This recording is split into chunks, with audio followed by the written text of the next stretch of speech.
Hey, lanky bastard. Hey, and Lex. What are we playing today? We're playing Broodmother. Well, you're playing Io. And sucking, as you'll see in a couple of seconds here. This is your first game. First or second, yeah. Yeah, you did pretty well. Oh. I love this. I love this spider. You love Broodmother. You've been kind of falling in love with the pupa and the thorax and all that's there. Not the voice acting though, right? No, she's creepy as hell. She's like oddly sexual about the things that she says. Is really off-putting. Like, I don't like it. What, you don't think there's something sexual about secreting web filaments from your rear end? No? Yeah. Well, when you put it that way. Look how I'm messing up here, by the way, by grabbing the donkey, the courier, and dragging the courier along with me. I didn't even realize. That's so dumb. But yeah, this was a good. We won this game. We did. This is like, we're surprised. We're all surprised when we win. Career death aside, yeah. So, do you make it out of that alive? You do. No, not see, quite. that's one of the things that you have to watch out for when you're a Broodmother. You can start to become really confident in your ability to just escape into the web, right? But you see there it was again. That's one of his effects. It seems to be connecting his allies and the other creeps in the lane with some sort of energy damage. And that hits me as well, even though I'm in the web. But the beautiful thing with the Broodmother is that she can just you can hang around just like this, let yourself heal up, bide your time, or you can have someone like Io teleport you out. Yeah. But you'll see. So you can become it's easy to start to rely a little bit overly. Too much on the ability to escape in the web, and then once they get savvy on how you play, they can easily find you if they have the right skill set or items. Yeah, those AoEs I could see being a particular hindrance. But if you're smart and you've got good backup, you shouldn't have to always be hiding, right? Well, the cool thing with Broodmother as well, in quite a few games I played her, I've solo laned her, and that works really well too. Unless you obviously get a little overwhelmed. But I've solo laned against another 2 players that were not horrible, and it works out pretty well. I mean, especially when you get the spiderlings upgraded like this, you have a little army, and they actually work as a slow too, because enemy heroes they have to go around them. And they're especially good against towers. You can see here, and there's another effect. Now I'm getting the overpower from yours, from you as well there. Yeah, the spiderlings seem really handy as a backup there. I was actually kind of jealous having all those minions. It seems like it'd be very useful. Do you find that they go down fast, or are they...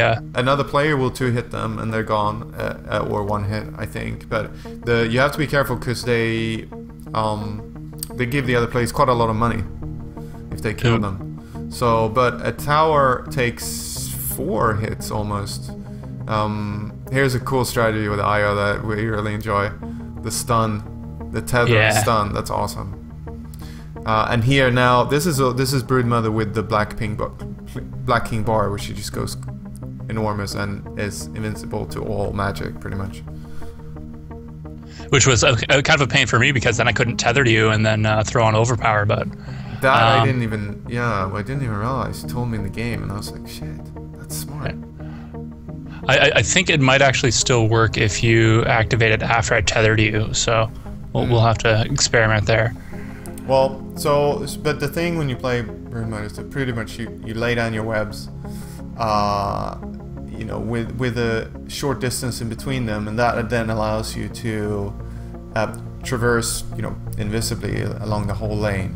And also, while you're in there, you're regenerating faster, you move faster, and obviously you stealth it, which is pretty badass. And here, this is I think the turning point in that match, where we just took down their whole team pretty much.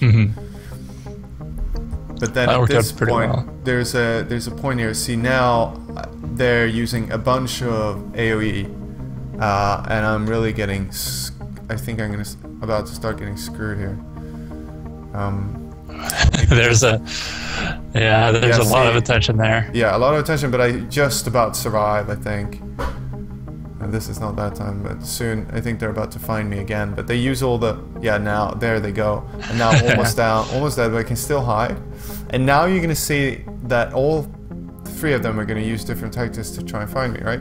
So you see Pudge is using that AoE effect around him, looking, traveling around. You see he can also shoot his hook out and try and grab you. That guy came up and used the energy connector, so they're like trying to cover this web to find out where I am, but they don't manage. See, there the hook goes out. They're looking, and then eventually they give up, right? There was another one, the whatever that's called. The Pyromancer? No, that's like he does something with the earth and he throws up a wall. That guy, he runs on all fours. I have no. But the fact that these guys are so preoccupied with you, you had like 3 players just like hunting around desperately, and that alone is kind of worth it. Well, the Broodmother is such a carry, like, you know, towards the end of the game with the Black King bar and with some additional armor components, you're really, really tough to take down. And then, you know, especially as so many characters rely on magic, and when the Black King bar is active, you're basically immune to all magic. It's just, you're unstoppable. Like here, we took down 4 of their heroes. Yeah. And then we win. Of course. Nice. But I also have some stuff where we completely screw it up. Cool. So, do you have any particular lane preference when you're playing Broodmother?